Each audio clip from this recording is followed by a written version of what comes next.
nouvelle.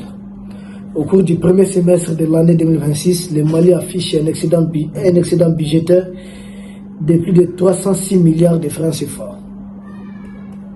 Bravo tout simplement parce que c'est inédit, un record. Nous saluons au passage le ministre de l'économie et des finances, M. Lucien Sanou. Nous saluons évidemment l'ensemble du gouvernement et surtout son excellence le président Assimi Goïta pour avoir fait confiance à cet homme compétent comme ministre de l'économie et des finances. 306 milliards. Peuple d'Afrique, excédent budgétaire. Autrefois, nous, on était habitués à entendre parler des déficits. Toujours que ça manquait quelque chose. Déficit budgétaire, déficit budgétaire. Maintenant, là, nous parlons enfin d'excédent budgétaire. On avait tablé sur un truc, voilà. Mais là, nous sommes à plus de 306 milliards. Bravo. C'est dû en grande partie à cause de nos recettes douanières, d'accord, mais les impôts et surtout, c'est que les trolls ne disent pas, à cause des réformes minières qui ont été engagées. Parce que vous n'êtes pas sans savoir que son excellence le général Assimi Goïta avait instruit de changer, conformément à la demande populaire du Mali, le code minier. Donc on a pris un autre code minier qui redonne une grosse part à l'État malien. Autrefois, on avait combien? On parle de 20%, on n'avait même pas les 20%.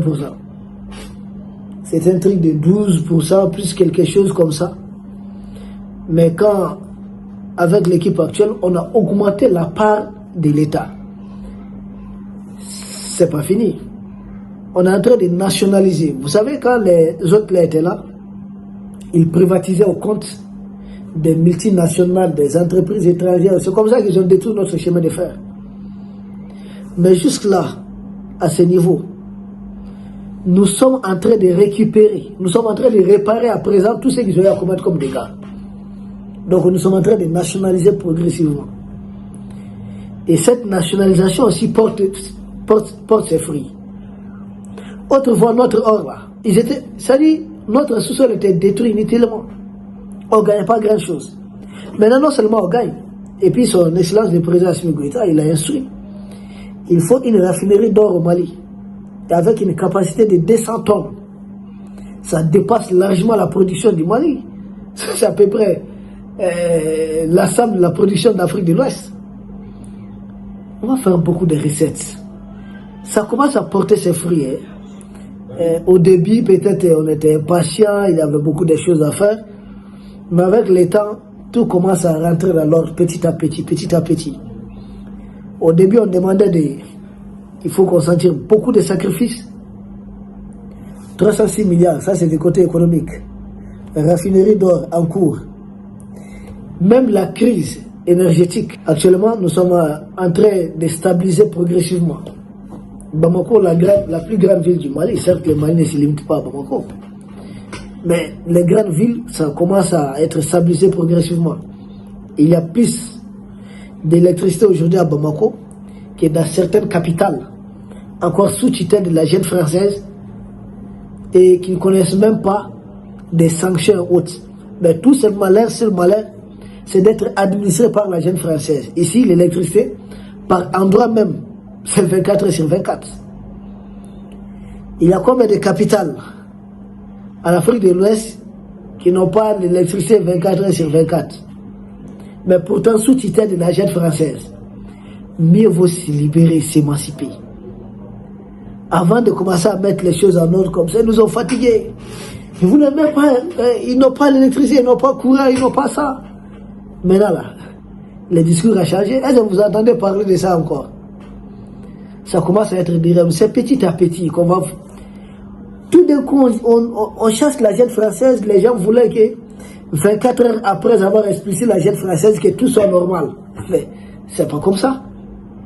Il y a un temps pour expulser et un temps pour commencer de réparer les dégâts. Nous, notre énergie par le passé, ça a été privatisé. Bouygues, là, les milliardaires français, là, avaient même acheté notre énergie, avec une grosse part.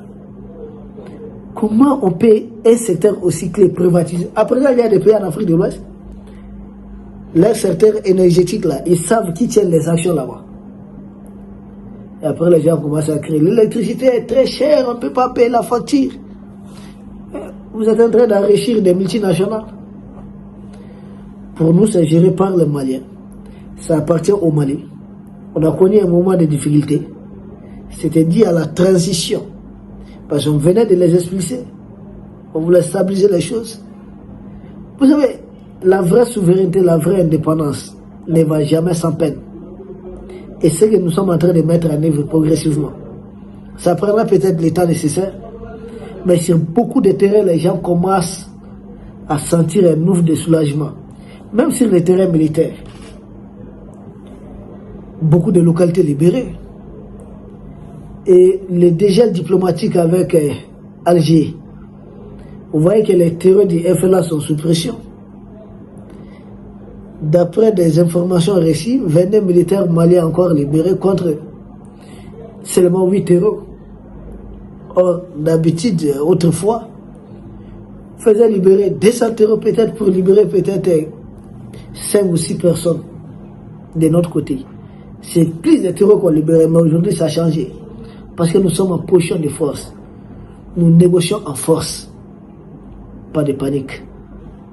Peuple d'Afrique, sur beaucoup de terrains, ça prospère, on avance bien. Nous comprenons qu'il y a des sujets de diversion et autres, mais il faut rester mobilisé. 306 milliards, excédent budgétaire, il faudrait voir ce qu'on pourra faire de 306 milliards. Qu'est-ce qu'on pourra faire? Beaucoup de choses. Par exemple, même à l'intérieur de Bamako, Kati, et je sais que bientôt des villes, c'est-à-dire la route de Caille, le Mali est en chantier. On est en train de travailler malgré la guerre. Le président Assimi Goïta est l'un des rares à lancer un projet de construction de 15 hôpitaux à la fois. 15 hôpitaux. Et les chantiers sont lancés. Un centre d'intelligence artificielle, de robotique. Il y a d'autres projets encore. Donc des 306 milliards. On a beaucoup à faire. Même notre truc là, la crise énergétique qui est en train de régler progressivement, pourra être derrière nous. Avec 306 milliards. Vous voyez, au Mali, il y a certains traitements qui commencent à être gratuits. Les choses commencent à bouger petit à petit. On va stabiliser ça. Ça prendra le temps nécessaire. Mais petit à petit, on va essayer de tout stabiliser. Pour l'Afrique, on reste serein. 306 milliards d'excédents budgétaires, c'est à saluer et c'est encourageant. Merci et à très bientôt.